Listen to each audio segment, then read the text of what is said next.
पाकिस्तान में है क्या जो इन्वेस्टर आए हैं? लोग करप्ट नहीं है। हुकूमत है यहाँ पे, लोग तो हैं सारे करप्ट हैं, 2 नंबर लोग हैं। अगर मतलब कि कोई इन्वेस्टर आ भी जाता है यहाँ पे पाकिस्तान में, वो यहाँ के लोगों का ईमान ही नहीं है। मुसलमान कौम है वैसे। पिछले दिनों बलूचिस्तान की पीएम ने जो है इंडिया पीएम मोदी को जाहिर ख़बर जाके उनसे बात किया कि हमें यहाँ से छुटकारा दिलवाया जाए और अपने साथ आप जोड़ लें। वो इंडिया एक बहुत बड़ा कंट्री है और बिज़नेस के हवाले से वो एक दुनिया है। और बिज़नेसेस को देखा जाए तो इंडिया में बहुत बड़े बड़े मतलब नाम है। पंजाब से वैसे ही लोग जो हैं फ़ौरन में जा रहे हैं, पीछे हमारे पास बचता क्या है? जब पाकिस्तान ही खाली हो जाएगा तो लोगों ने यहाँ पे आके करना क्या है? टू बी ऑनेस्ट, हमारे हुक्मरानों ने हमें इतना खा लिया है, इतना खा लिया है कि हम बिल्कुल ख़त्म हो चुके हैं, ग़ुलाम ही हैं। अभी तक हम लोग आज़ाद नहीं हुए, असल आज़ाद इंडिया हुआ है। तो ये MBA बेचारा करके, ये देखें जहाँ पे बैठे हैं, ये MBA वाला करके तो ये चाय बेच रहा है, ठीक है। ये मैंने ACCA किया हुआ है, यहाँ पे धक्के खा रहे हैं। इन्वेस्टर जो आता है बेचारा गलती से, वो अपने आप को खाली करा के हमारे पॉलिटिशियन के हाथों चला जाता है। अब यहाँ से अब देखिए शेल बंद हो गया है, शेल का यूनिट बंद हो गया, वो इंडिया में लगने जा रहा है। अस्सलाम वालेकुम। वालेकुम सलाम। क्या हाल है सर आपका? अल्हम्दुलिल्लाह ठीक ठाक। सर मेरा आज का सवाल ये है कि हम बात करते चले इंडिया की, तो इंडिया में 2 एप्पल स्टोर्स ओपन किए गए हैं, एक दिल्ली में एक मुंबई में। और एप्पल की कह लेंगे 14 की सबसे ज़्यादा असम्बलिंग भी इंडिया में हो रही है। और पिछले साल 20,000 करोड़ तक उन्होंने अपना कह लेंगे एक्सपोर्ट्स किया था। इस बार भी फॉक्सकॉन जो कि बड़ी सप्लायर है एप्पल की, उन्होंने कहा है कि आप इससे ज़्यादा 20 मिलियन से ज़्यादा एक्सपोर्ट्स करें आईफोन की। तो क्या कहना चाहते हैं कि हर एक इन्वेस्टर इंडिया में जाता है, वहाँ पर बिज़नेस लगाता है अपना? जी सबसे पहले तो ये देखा जाए कि पाकिस्तान में आप अगर हम कंपैरिजन की बात करें कि पाकिस्तान में क्यों नहीं आ रहे और इंडिया में क्यों जा रहे हैं, तो सबसे पहले बात है कि पॉलिटिकल स्टेबिलिटी की। और उसके बाद जो है वो इंडिया एक बहुत बड़ा कंट्री है और बिज़नेस के हवाले से वो एक दुनिया है। और बिज़नेसेस को देखा जाए तो इंडिया में बहुत बड़े बड़े मतलब नाम है और बहुत बड़ी बड़ी कंपनियां हैं जो बहुत बड़े लेवल पे ऑपरेट कर रहे हैं। तो पाकिस्तान तो उनके मुकाबले में अगर इनका मुकाबला करवाया जाए तो हर तरह से फिर उनको तो इस बात का एडवांटेज है। और सबसे ज़्यादा बड़ी बात है उनको पॉपुलेशन का एडवांटेज है और वहाँ पे बिज़नेस चल सकता है। वहाँ पे वो रिस्क नहीं है जो पाकिस्तान में रिस्क है। पाकिस्तान में रोज़ाना जो है हर मरतबा अब इस बार जो है टैक्सेस को चेंज किया गया है। अच्छा, उसके बाद उनको ये नहीं पता कि कौन सी हुकूमत ने कब आना है और 5 साल के लिए कोई बड़ा बिज़नेस कभी भी बिज़नेस नहीं करना चाहेगा। तो पॉलिटिकल स्टेबिलिटी और जो आबादी है उनकी, ये दोनों की बातें हैं इस मतलब हवाले से। इंडिया काफ़ी स्टेबल नज़र आता है। आपने बात की उनकी आबादी भी बहुत ज़्यादा है, तो जाहिर सी बात है जो इंडस्ट्री वहाँ पर लगेगी तो उसको बहुत ज़्यादा बेनिफिट होगा। अगर यही बात हम लोग करते चलें टेस्ला की, तो टेस्ला भी अपनी जो कह लें कि पहली गाड़ी है इंडिया में बना चुका है 20 लाख की। और साथ में अगर उसके ट्विटर की बात करें तो कह लें कि उसमें भी इंडिया की बहुत ज़्यादा मदद चाहिए है एलन मस्क को। मतलब कि India is growing so fast कि पाकिस्तान उसका अब इतना सा भी कह लें कि साथ मैच नहीं कर पा रहा। सबसे पहले देखें, अगर हमने कैलिबर को देखना हो तो हमें सबसे पहले तो मुकाबला छोड़ना होगा। जैसे चाइना ने, हम चाइना को देखते हैं, उन्होंने अपनी जो कमज़ोरियाँ थी, जो उस वक्त दुनिया कह रही थी कि कमज़ोरी है आबादी हमारी, जो आबादी है ये कंट्रोलेबल नहीं है, चाइना ने उसी को अपनी ताकत बनाकर आज वो देखें चाइना एक उस लेवल पे पहुंच चुका है कि कोई मुकाबला ही नहीं है उसका। सबसे पहले हमें देखें अपनी ताकत और अपनी कमज़ोरियों पे देखना, हमें किसी से कंपेयर करने की ज़रूरत नहीं है। हमारी अपनी जो नीड्स हैं, हमारी कंट्री की नीड्स हैं कि हम इसमें पॉलिटिकल स्टेबिलिटी लाएँ, लोगों को एजुकेट करें। अब देखें पाकिस्तान में हम अब बाहर की अब बात करी हैं इन्वेस्टमेंट की, इंडिया में हमारे अपने लोग पढ़े लिखे जा रहे हैं पाकिस्तान से। तो सबसे पहले तो हमारे इनर प्रॉब्लम्स जो हैं हम तो उनको सॉल्व करेंगे ना, हम बाहर की तरफ क्यों देखेंगे। बट इंडिया में ये प्रॉब्लम्स नहीं है। अगर उनकी हुकूमत है वो इन प्रॉब्लम्स को कैटर करती है और कंसीडर करती है लोगों के जो है मसाइल को, और काफ़ी स्टेबिलिटी भी है। सर मेरा आज का सवाल ये है कि हम इंडिया की बात करते चलें तो इंडिया के अंदर 2 एप्पल स्टोर्स ओपन किए गए हैं। आईफोन 14 की असम्बलिंग वहाँ पर हो रही है, 15 की भी वहाँ पर ही होने वाली है। और इस बार फिर फॉक्सकॉन जो कि कह लें कि सबसे बड़ी असम्बलिंग कंपनी है एप्पल्स के लिए, वो इंडिया को कह रहे हैं कि आप मज़ीद एक्सपोर्ट्स करें इसकी और मोर रेवेन्यू अपने मुल्क में लेकर आएँ। पाकिस्तान के अंदर ये सब क्यों नहीं होता? इंडस्ट्रियलिस्ट क्यों नहीं आते हैं, बिजनेसमैन क्यों नहीं आते, इन्वेस्ट क्यों नहीं करते हैं? पाकिस्तान में है क्या जो इन्वेस्टर आए हैं? लोग करप्ट नहीं है। हुकूमत है यहाँ पे, लोग तो हैं सारे करप्ट हैं, 2 नंबर लोग हैं। अगर मतलब कि कोई इन्वेस्टर आ भी जाता है यहाँ पे पाकिस्तान में, वो यहाँ के लोगों का ईमान ही नहीं है। मुसलमान कौम है वैसे, तो वो मुसलमानों का ही नहीं तो बाहर है। तो ये MBA बेचारा करके, ये देखें जहाँ पे बैठे हैं, ये MBA वाला करके तो ये चाय बेच रहा है, ठीक है। ये मैंने ACCA किया हुआ है, यहाँ पे धक्के खा रहे हैं। तो यही है बस, पाकिस्तान में इन्वेस्टर यहाँ से कहाँ से आएगा? और जो यहाँ के भी हैं वो भी चले जाएंगे यहाँ से, और जा भी रहे हैं आहिस्ता आहिस्ता। मतलब कि ये काफ़ी एम्बैरेसमेंट बात है हमारे लिए कि हम अपने मुल्क में इतना पढ़ लिख कर भी वैसे के वैसे बैठे हुए हैं।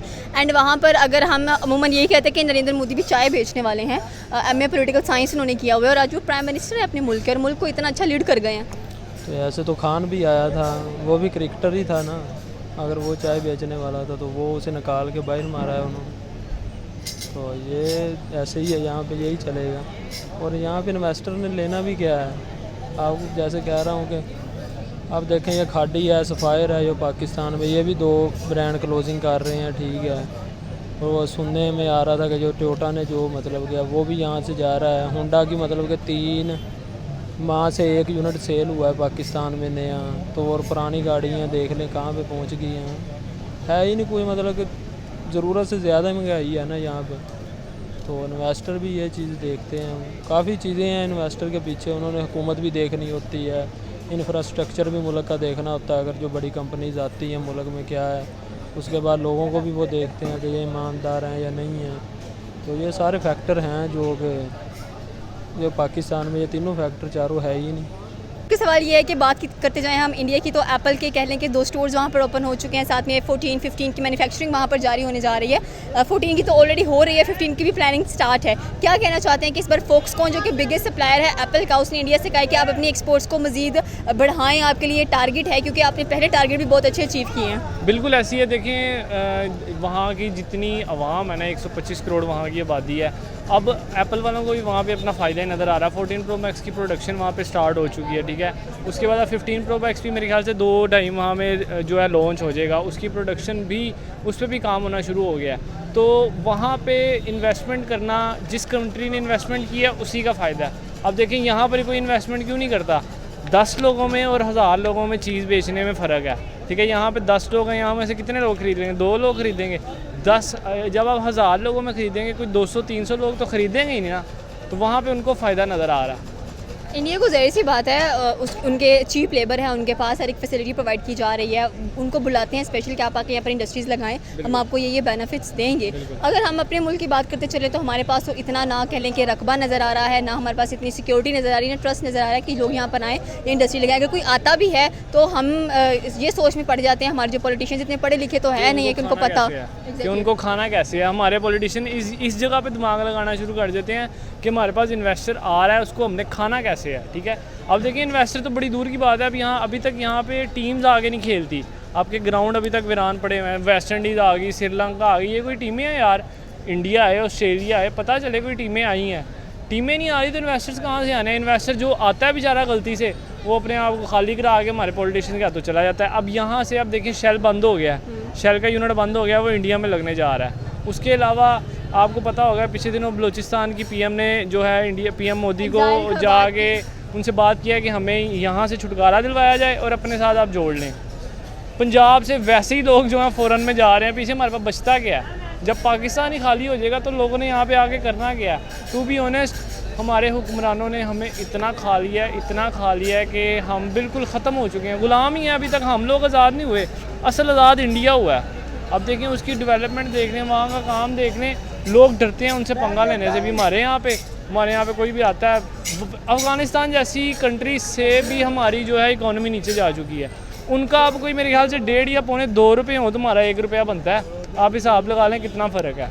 उनके एजुकेशन क्वालिटी की हम लोग बात करते चलते हैं तो जिस तरह से आप कह लें कि उन्होंने इतने ज़्यादा हाईली क्वालिफाइड एजुकेटेड लोग उनके इस वक्त एप्पल स्टोर्स के अंदर काम कर रहे हैं, इनकी असेंबलिंग में हेल्प आउट कर रहे हैं। ये जो आईफोन्स वगैरह हैं इनकी, साथ में दूसरे बहुत सारी ऐसी इंडस्ट्रीज़ वहाँ पर लगी जो कि जॉब अपॉर्चुनिटीज़ इंडिया को प्रोवाइड कर दी गई। रिसेंटली उनके अगर हम एग्ज़ाम्स की बात करें, जो कि IIT नंबर वर्ल्ड का नंबर कह लें कि सबसे ज़्यादा टफेस्ट एग्जाम कंसिडर किया जाता है, फिर UPSC कंसिडर किया जाता है। हम अपने CSS की बात करें या PMS की बात करें तो इसमें हमें नहीं समझ आ रही होती कि हमने क्या करना है क्या नहीं करना। कहते तो मैं कि ये टफ़ है, लेकिन इसमें भी आधे से ज़्यादा सिफारिश इंक्लूड कर दी जाती है। जी बिल्कुल ऐसे सिफारिश। अब देखें जहाँ पे इंसान है ना, वहाँ पे ये जो चीज़ें हैं, अनसर्टेनिटी है, इस तरह के मामलात ये रहेंगे। बट मेन चीज़ यही है कि हम अपने बेसिक प्रॉब्लम्स को एड्रेस नहीं कर रहे। हमारे लेवल पे जो है, जो राज चल रहा है हुकूमत में, जो पार्टीज़ हैं वो लिमिटेड हैं, हमारे पास ऑप्शंस लिमिटेड हैं। हमारे जो लोग हैं उनको जब यहाँ पे अप्रिशिएट नहीं किया जाता। यहाँ पे हमारे प्रोफेशनल्स हैं, ये आप अगर बात करें कि इंडिया में ये चीज़ ज़्यादा है, कहीं पे भी ज़्यादा या कम नहीं होती। वो फिर चीज़ों को संभालते कैसे हैं as a society, as a country, as a nation, वो चीज़ों को संभालते कैसे हैं, अपने टैलेंट्स को ज़ाया कैसे नहीं होने देते। अब देखें अरफा करीम भी तो हम में से ही थी, और हम में से ही अब्दुल कदीर खान साहब थे, और हम में से ही MM आलम साहब थे। देखें ये बात नहीं है कि टैलेंट की कमी है, ये बात नहीं है नॉलेज की कमी है, ये बात नहीं है हार्ड वर्कर्स की कमी है। बात यह है कि हम उसको हैंडल नहीं कर पा रहे कि चीज़ों को किस तरह से हमने मैनेज करके अपनी जो है बुनियाद को मजबूत करके हम इंडिया से मुकाबला नहीं करें। अक्लमंद इंसान कभी मुकाबला नहीं करता। अक्लमंद इंसान सिर्फ अपनी दौड़ दौड़ता है, अपनी रेस दौड़ता है, अपने गोल्स को देखता है, और हमारा गोल्स अपने कंट्री की तरफ होना चाहिए। वो उनकी अपनी ताकतें हैं, उनकी अपनी कमज़ोरियाँ, हमारी अपनी ताकत है, हमारी अपनी कमज़ोरी है, और हम इन चीज़ों में मतलब फंस कर जो है हम अपना नुकसान कर रहे हैं। पाकिस्तान में ये चलो फैक्ट्री नहीं है तो फिर इतनी यूथ हमारी पहले बाहर जा चुकी है। पिछले साल देखा जाए तो 7 लाख लोग यहाँ से जा चुके हैं। इस साल भी कह लें कि 22-23 लाख लोगों ने अपने आप को रजिस्टर करवाया है कि हम मुल्क छोड़कर बाहर जाना चाहते हैं। तो फिर हुक्मरान ही रह जाएंगे यहाँ पर। और जबकि इंडिया की बात करें तो उनके यूथ देख लें, अपने मुल्क में रहकर जॉब्स भी कर रही हैं, मुल्क का नाम भी बढ़ा रही हैं, उनके टैलेंट को भी प्रमोट किया जा रहा है। अब मैं खुद से बताऊं कि मैंने 3-4 स्टार्टअप शुरू भी किए, ठीक है, वो क्लोज़ करके बैठे हैं। अब नए भी कोशिश कर रहे हैं।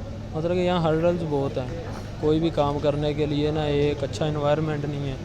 अगर अब मैं भी ये सोच रहा हूँ कि बाहर चला जाऊँ, डिग्री भी अच्छी है तो वहाँ पे अच्छी सैलरी पैकेज भी मिल जाएगा, और अगर कोई काम वहाँ पे शुरू करें, अगर 2 गुना 3 गुना ज़्यादा मेहनत लगती है पाकिस्तान में। अगर कोई भी बिज़नेस इस्टेब्लिश करना है ना, उसके लिए 2-3 गुना ज़्यादा मेहनत लगती है।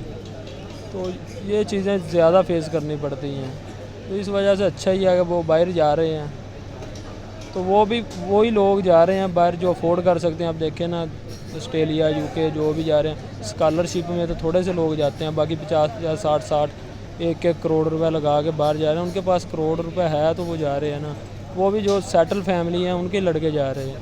ये यहाँ पे वो सारे ही रह जाएंगे भूखे जो हैं, जिनके पास कुछ भी नहीं है। तो मतलब इस फ़र्क के साथ क्या करें हमारी जो यूथ है, आपने जैसे कि बात की बाहर के मुल्कों में जा रहे हैं, यहाँ पर रहना प्रेफर नहीं कर रहे हैं, लोग तंग आए हुए हैं, जॉब्स नहीं मिल रहे हैं यहाँ पर। इंडिया दिन ब दिन अपने लोगों को बाहर भेजने की बजाय अपने स्टूडेंट्स को अपने मुल्क में रह के उनको कहते हैं कि यहाँ पर करो, ग्रो हो और सीखो काम के करते कैसे हैं, फिर अपने आप को मज़ीद इंप्रूव करने के लिए बाहर जाओ। नहीं, वो बाहर जाने की उनको ज़रूरत ही नहीं है। देखिए वहाँ पे अब लोग एम्प्लॉयमेंट के लिए आ रहे हैं इंडिया में, ठीक है। यहाँ पे एक ग्रेजुएशन बंदा जिसने ग्रेजुएट किया है या मास्टर्स किया है, उसकी स्टार्टिंग सैलरी क्या लगती है? 25,000 रुपये। 15 और भाई उसने 15, 16, 20 लाख रुपया लगा के डिग्री की है। वो जब नौकरी लेने जाता है 15-20 हज़ार रुपये, जी आपका ये स्टार्टिंग सैलरी है। अब तो गरीब को भी, वो मज़दूरों को वहाँ पे इंडिया में इतनी सैलरी नहीं मिलती।